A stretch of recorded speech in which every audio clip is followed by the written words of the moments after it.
You, John Fitzgerald Kennedy, do solemnly swear I, John Fitzgerald Kennedy, do solemnly swear that you will faithfully execute the office of President of the United States that I will faithfully execute the office of President of the United States and will, to the best of your ability, and will, to the best of my ability, preserve, protect, and defend the Constitution of the United States. preserve, protect, and defend the Constitution of the United States. So help you God.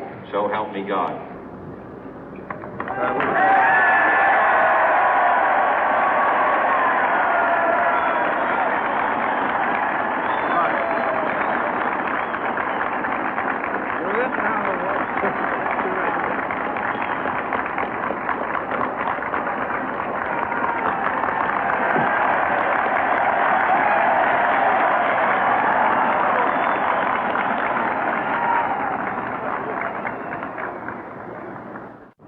Vice President Johnson, Mr. Speaker, Mr. Chief Justice, President Eisenhower, Vice President Nixon, President Truman, Reverend clergy, fellow citizens. We observe today not a victory of party, but a celebration of freedom, symbolizing an end as well as a beginning, signifying renewal as well as change.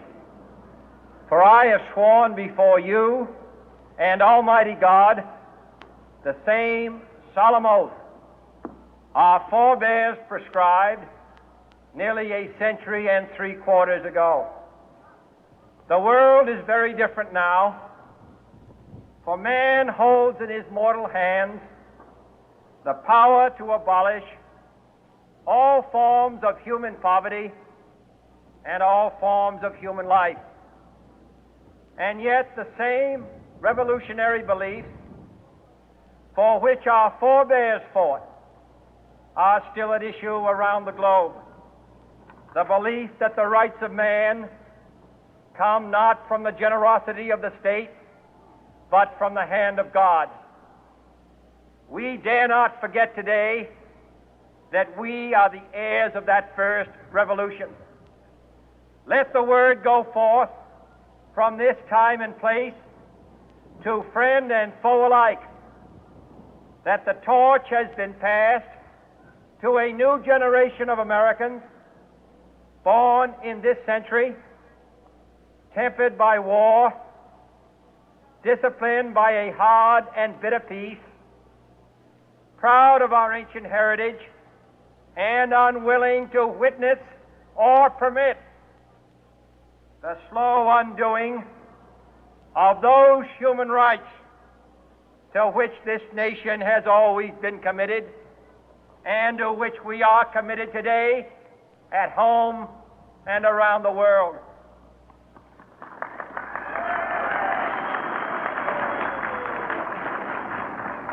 Let every nation know, whether it wishes us well or ill, that we shall pay any price, bear any burden, meet any hardship, support any friend, oppose any foe to assure the survival and the success of liberty.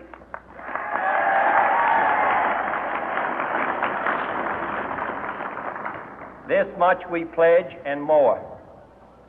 To those old allies whose cultural and spiritual origins we share, we pledge the loyalty of faithful friends. United, there is little we cannot do in a host of cooperative ventures. Divided, there is little we can do, for we dare not meet a powerful challenge at odds and split asunder. To those new states whom we welcome to the ranks of the free, we pledge our word that one form of colonial control shall not have passed away, merely to be replaced by a far more iron tyranny. We shall not always expect to find them supporting our view, but we shall always hope to find them strongly supporting their own freedom, and to remember that in the past, those who foolishly sought power by riding the back of the tiger ended up inside.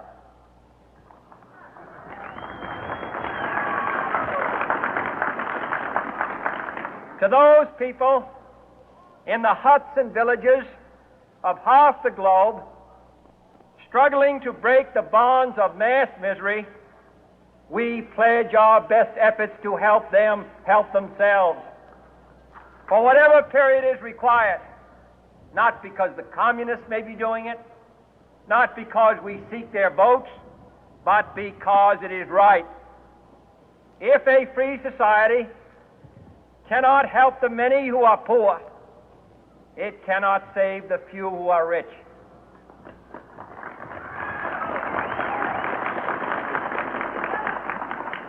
To our sister republics south of our border, we offer a special pledge to convert our good words into good deeds, in a new alliance for progress, to assist free men and free governments in casting off the chains of poverty.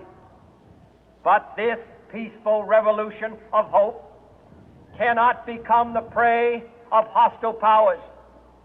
Let all our neighbors know that we shall join with them to oppose aggression or subversion anywhere in the Americas. And let every other power know that this hemisphere intends to remain the master of its own house.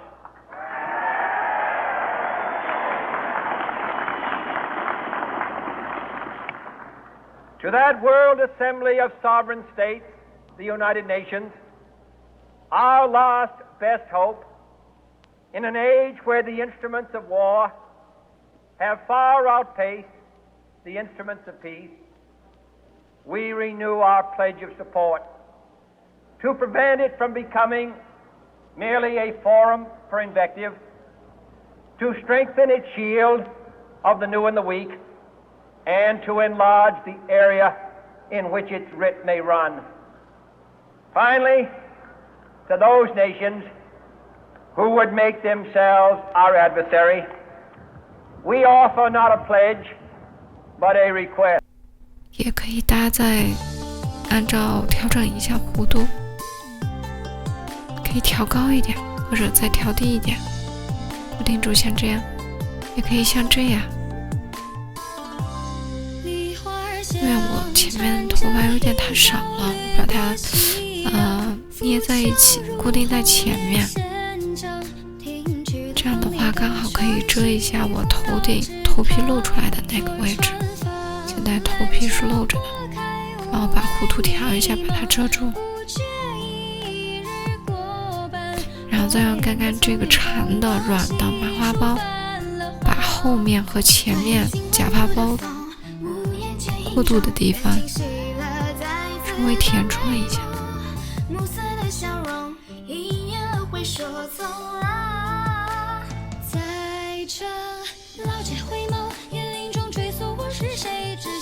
像这个发包也是用 U 型夹就可以把它有效的固定住的。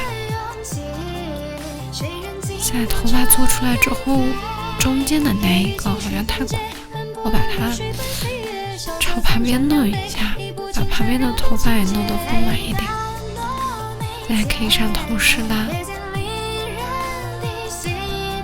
因为今天我没有化妆，所以头饰这些还有发型都是以简洁日常为主的。发饰的话也没有戴特别隆重的，就俏皮清新的就可以。然后后面的话还是正常的装饰一下，这样看起来后面也不会很单调。然后再用一个小的簪子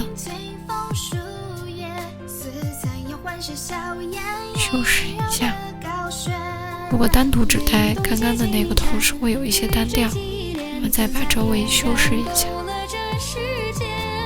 元气的一眼定格了3生千年。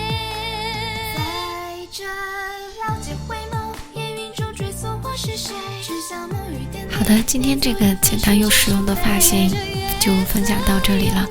这个是我古风发型分享的第1期，希望大家都还喜欢。